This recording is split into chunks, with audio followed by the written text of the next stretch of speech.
I grew up like any other average Nigerian, and I experienced some of the challenges that a large percentage of Nigerians would have experienced. I was born in Ondo State, or worked in Ondo State. I grew up to know that my parents were not together. So even at age 10, as a child, I experienced what a child from a broken home would have experienced. My first time of coming to Lagos, I came to Lagos as what you call a conductor. My first time in Lagos at age 10. I was in my hometown, we're in Ondo State, and I saw these two boys. They were riding a chopper bicycle. So I asked them, where did you get money to buy this? They said they worked. I said, I would like to work so that I can own a bicycle like you. He said, okay, if you want to work, come to our house and come and sleep in our house so that tomorrow morning we'll take you to a place where we worked. But they led me to the motor park. When we got to the place, they took me to a guy and said, look, sir, this boy wants to work. And the driver just looked and said, Kekere, can you work? Because I was so small. I said, yes. I said, okay. Now if you can work, that lorry, sweep it. And I started sweeping the place. And when we finished, the guy said, we are going to Lagos. See, the sound of Lagos was like somebody who's been trying to go to the US and you're now giving a visa. That was where I felt. I said, wow, I was ready, Lagos. I said I was ready. And that was how they loaded that lorry with Gary. And then we set for Lagos that same day without telling anybody at home where I was going to. I joined the other two boys. So three of us were at the back of the lorry. They covered us with tarpaulin. You could see the owner of the Gary, they sat beside behind the driver. You know the way this 911 lorry is designed. So we set for Lagos. And on the way, after Ondo, the vehicle broke down. The lorry broke down. And the guy said they had to go and get the parts to fix it. The women who owned the wares had to leave. They joined another vehicle to Lagos. So the three of us, the boys, the eldest was 12, were left the lorry there. I was the youngest, 10. So we left there. The guy promised that he would soon be back, gave us a loaf of bread. And we ate the bread, thinking that this guy would come back maybe in an hour's time. But that night, the guy never came back. The following day, the guy still never showed up.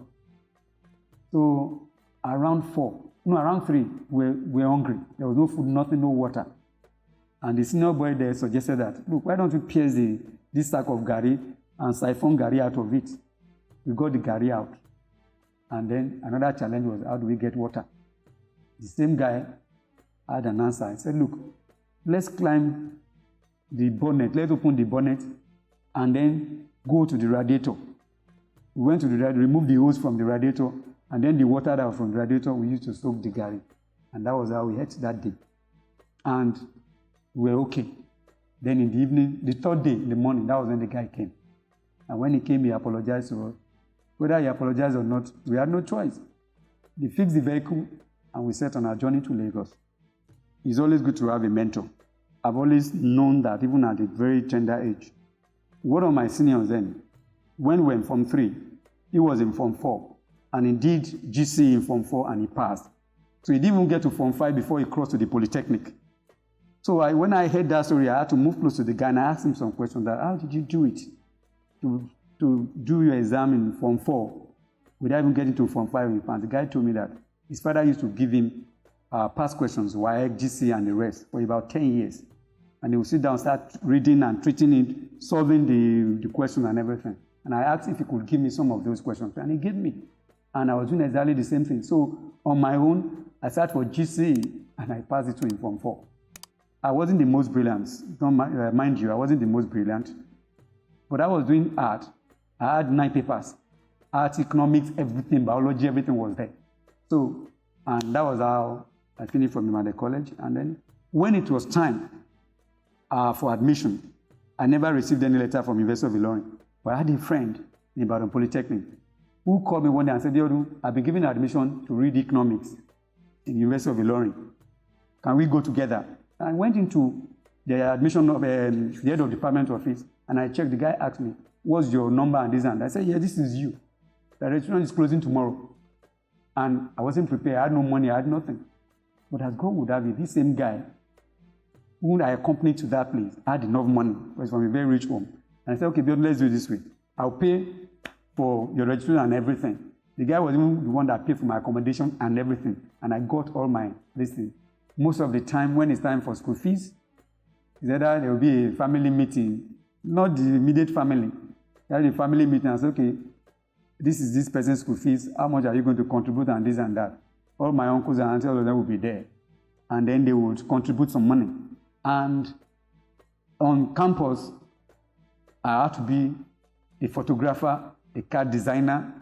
I would design cards for birthdays, go and sell it to make money. The camera I was using on campus in the University of Ilorin in those days, I say I really up to today, is my office in Ikeja. I keep it there.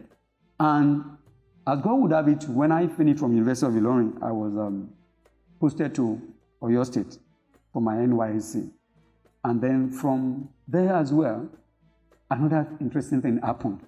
So when we were on camp at Yanofa, then in NYSC, 86, 87, most of the coppers, youth coppers, were always going out of the camp looking for fun outside the camp.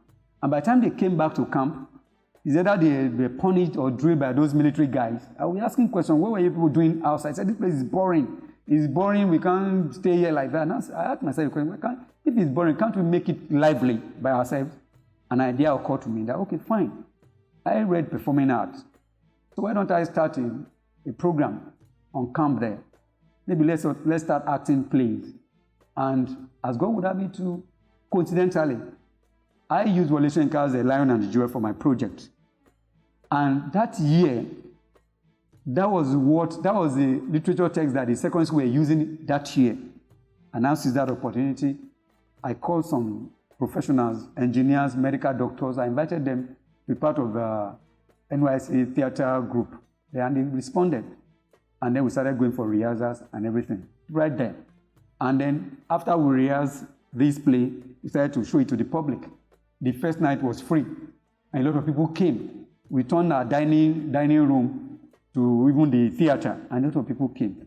When we saw it, then the following day, we decided that we are going to collect money. It's not going to be free again, but we had no ticket, we had nothing. So we decided to use our stamp. You stamp your palm. That shows that you've been you paid 5 kobo. You go in. And that was how we were making money for about a week. The day we had our final production, and I never knew that the director of NYC was part of the audience. After we finished, everybody was laughing, study Kubaruka, you know, when they watched that on stage. And then when the light came on, I just saw this MANUP come and beckoned to me and said, come. Are you the one in charge of this production? And I was surprised. I saw a tag of NYC. I didn't know his position. The guy said, this is good. Where did you get money to arrange? So we tagged ourselves, the props and everything. Guys, this is wonderful. That what you are going to do now is that I'm going to make that one your primary assignment. So all your members, just get the names. You are going to work together throughout the year. So we are posting to NYC Secretariat. And you are going to make this in your primary assignment. That was how I became the coordinator of NYC Theatre for that year as well. So one of these days I was just checking and I saw an advert where they were asking for fresh graduates in the banking industry in any discipline, provided it's between 2, 1 and days. And I just realized that I qualified for it. So I applied. When I resigned from the bank, I went back to Yabatech. And I started like any other student there, doing general art. I joined all the students. Most of the students were not even born when I graduated from the university. You know, when I finished from Yabatech, when I finished my OND, 3 years program, you need to go for industrial attachment. That was what I was telling those students who came in here. And before that time, I'd opened an office in Ikeja, called it Specifics. It's still there up till now. I opened the office, and then each time I closed from Yabatech, I'll go back to that place. I'll work there. I was alone. I was the MD, I was the messenger, I was the cleaner, I was everything. But I opened the place, get into the place, and then do whatever I needed to do, and try and go and market whatever artwork I had then. I had my first exhibition in 2004. And, you know, I left Yabatech 2000. I planned the exhibition for almost 2 years. Every day, I got a lot of people involved. I consulted widely. Even people I know artists, business, I said, okay, what kind of art do you like? How would you want the art to be packaged? This and that. They started giving me ideas. And you see, we exhibited works worth 8.5 million naira. Because of the serious planning, the first day of the exhibition, we made 3.5 million from sales, the first day of the exhibition. But thank God, I didn't buy a brand new, I didn't even buy any car out of it. I used all the money, I plowed it back into that business. There was a particular time I was having a session with some young adults, about 10 of them. And out of 10, 8 of them were from broken homes. And it was serious. I said, what's happening? And this one said, okay, I'm staying with my grandmother. The other one, I'm staying with my aunt. I'm staying with my uncle. There and then, God just gave me a word for them. And I said, look, I was like you too. But thank God, look at where I am today. I never knew I could even be here. And I told them exactly the word that God gave me, that the fact that you are from a broken home does not mean that you have a broken destiny. Your destiny should still be intact. So being a product of a broken home doesn't mean that you end up being a product of a broken destiny.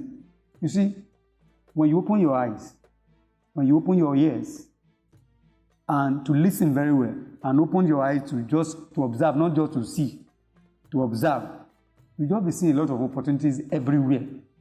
Because when the home is okay, it will show in the work. When the home is not okay too, it will show in the work as well.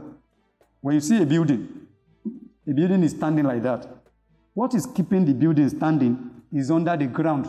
Nobody is seeing it. The only thing you are seeing, you are just in the building. So, but there's something that is helping. That is what the home is like to any business. You see, as challenging as this country seems to be, there are a lot of opportunities here. A lot of opportunities. You see, what I believe is that nothing good comes easy. It's a process. And God, who created us to different environments, know that you can survive in that environment. That's why you are created in that area. The resources are there. It's only if you don't know how to manage the resources, you start squandering the resources. When you are squandering the resources, then you won't get the benefits of those resources. My name is Abiodun Omolayo. I'm an artist and a gallery manager. I do business and I run workshops for children and young adults where we develop their creative potential. I'm a Nigerian and I'm proud to be a Nigerian. I was born and brought up in Nigeria. I do my business in Nigeria and we are doing very well. I encourage each and every one of you to man up.